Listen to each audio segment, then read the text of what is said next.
Olá amigos, vamos à nossa videoanálise de fechamento do pregão desta terça-feira, dia 1º de abril. Ibovespa fechou em queda de 0,29%, um candle de indefinição, mas ainda não demonstrando tanta força para baixo, nem chegou a perder a mínima do pregão anterior. O que representaria uma sinalização mais forte é justamente a perda da mínima de hoje, do pregão anterior, que pelo G60 isso significaria uma formação de pivô de baixa no gráfico intraday, e isso aumentaria a chance de ter um movimento de correção para o Ibovespa, onde seu próximo nível de suporte, um suporte mais importante, ficaria na faixa dos 48.670 a 470 pontos.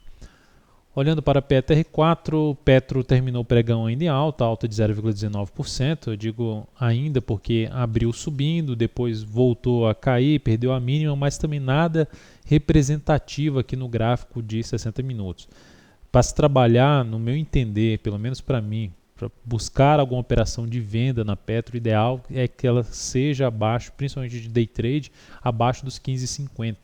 Essa região aqui de suporte no G60, a mínima do pregão passado, junto com a mínima desse pregão, seria algo mais interessante voltar aqui para baixo e a partir disso buscar topo descendente no gráfico de 15 minutos em cima de PetroR4. A ação segue com a resistência mais próxima aqui na casa dos R$ 15,91. Vale 5, pregão de hoje, queda de 0,32%, gerou um topo mais forte, uma queda um pouco mais forte do que foi da Petro, isso no gráfico intraday, mas também ao chegar num nível de suporte na região de 27,92 com 27,85, que é um gap de alta no G60, esboçou aqui uma reação. Da mesma forma da Petrobras, a perda da mínima do pregão de hoje representaria no G60 um pivô de baixa e, consequentemente, uma chance maior de queda aí da ação, podendo se trabalhar mais na venda abaixo dessa região dos 27,92 a 27,85. Essa seria a minha avaliação em cima de Vale, que continua com resistência aqui agora, mas nessa pequena parada, o que junta com o fundo anterior aqui na faixa dos R$ 29,03, uma pequena parada do preço que deu aqui, e isso tende a funcionar aqui como ponto de resistência para a ação. Olhando agora para outros ativos, nós temos aqui a BEV3, que fechou o pregão bem, com alta de 0,88%. Quando eu falo bem é porque estou colocando ativo porque vai dando, aos poucos, a ação vai gerando sinalizações que aumenta a chance de romper toda essa região de resistência que ela tem pela frente, começando aqui na faixa 17,06 e uma região mais importante para mim na faixa dos R$ 17,30. Então, o que abre a chance de fazer nesse ativo? Ou entra através de rompimento aí na superação dos 17,15, trabalha com stop um pouco maior abaixo dessa mínima, arriscando um pouco mais, ou pelo G60 mesmo entrar ali na faixa 17,16, ao superar 17,15, trabalhando com stop abaixo da mínima desse forte candle de alta do G60, que foi de 0,77%, o stop em 16,94, e seria uma operação de 1,28% de risco, pelo menos o tamanho do stop, e o objetivo, projetando 3 vezes esse stop, ficaria lá na faixa 17,82. Resistência, depois de todo esse patamar aqui, que é cheio de resistência pela frente, então é uma operação mais arriscada, seria lá na faixa dos 17,94, R$ 18. Resistência aí para a BEV3. Então é a alternativa de acompanhar esse ativo de perto. Para um perfil um pouco mais arrojado, abre essa chance de entrada que acabei de citar, ou com stop mais longo ou mesmo trabalhando com stop mais curto. SMLE3 também teve um pregão bom, alta de 2,76%, em cima de um patamar de suporte de R$ 36, ação que vai com a tendência mais para indefinida nesse momento, no curto prazo.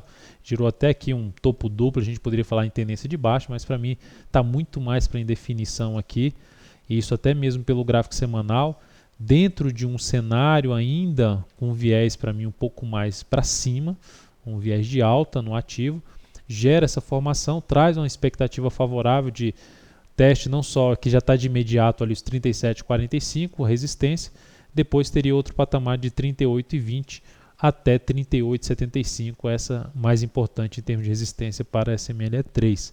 Então a operação ficaria um pouco mais apertada aqui em cima dessas resistências. Traz aqui a chance de buscar uma entrada via G60, superação da máxima de hoje com stop abaixo da mínima dessa correção. Via G60 já são 3 candles, se tivesse mais uns 2 aqui seria mais interessante na minha avaliação. ODPV3. ODPV3 também fechou bem o pregão com alta de 1,44%. O meu destaque nesse ativo não é nem não tem uma tendência ainda definida, clara de alta. Poderíamos dizer que já tem alguns sinais de possível tendência para cima, de possível superação dessa máxima aqui que ela atingiu, porque o ativo rompeu uma zona de resistência e ao voltar para esse patamar agora de antiga resistência, vem entrando pressão compradora. Isso significa dizer que os compradores nesse momento estão mais fortes nesse ativo. O pregão de hoje mostrou isso. Se olharmos para o G60, temos aqui uma série de topos, uma série de máximas aqui funcionando como resistência. A superação da máxima de hoje seria também uma alternativa de buscar uma entrada ou com stop ali abaixo de R$ 9,10 ou com stop um pouco mais bem protegido abaixo de R$ 9,04 e tentando pegar uma relação risco-ganho favorável e uma continuidade do movimento de alta dessa ação a partir do próximo pregão. Falando de queda, o IBR4, queda de 7,69%. É um ativo que está em tendência de baixa de curto prazo, de médio prazo, de longo prazo. Só basta colocar aqui o gráfico mensal. Observamos aqui uma queda muito intensa, que chega num patamar de suporte, dá um zoom menos, chega numa forte região de suporte, tenta reagir, faz uma correção no tempo desse movimento aqui de queda e gera agora um forte movimento para baixo. O mês passado perdeu todo esse suporte aqui, um fechamento abaixo de tudo, trazendo a perspectiva negativa para a ação, ou seja, de continuidade da queda desse papel. E aí o suporte mais baixo que ela tem pela frente, aqui olhando pelo mensal, estaria nos 2,34, uma região intermediária na casa dos 2,75. Então é um cenário totalmente apontando para baixo. Se fosse forçar a barra buscando compra contra a tendência, o ativo está com candles ainda muito fortes para baixo. Não vejo nenhuma sinalização de perda de força para já entrar comprando esse ativo. E para se trabalhar a favor de uma nova tendência de alta, o ideal seria movimentos que voltasse para cima ali não só de 3,10, como também na região de 3,20 e proporcionasse fundo ascendente acima de R$ 3,10. Para a gente fechar, HGTX3 forte baixa no pregão de hoje, queda de 5,04%, perda de uma série de mínimas anteriores, isso tudo acontecendo num ponto de resistência do gráfico semanal, em torno de 27,47. É um ativo que, gerando uma correção um pouco mais interessante aqui no G60, traz a possibilidade de trabalhar na venda aí nos próximos pregões. Vamos ver como é que ela se comporta, ver se gera uma correção ou no preço ou no tempo aqui no G60 para fazer essa possível venda no ativo. Então é isso, amigos, muito obrigado pela sua atenção e até a nossa próxima videoanálise.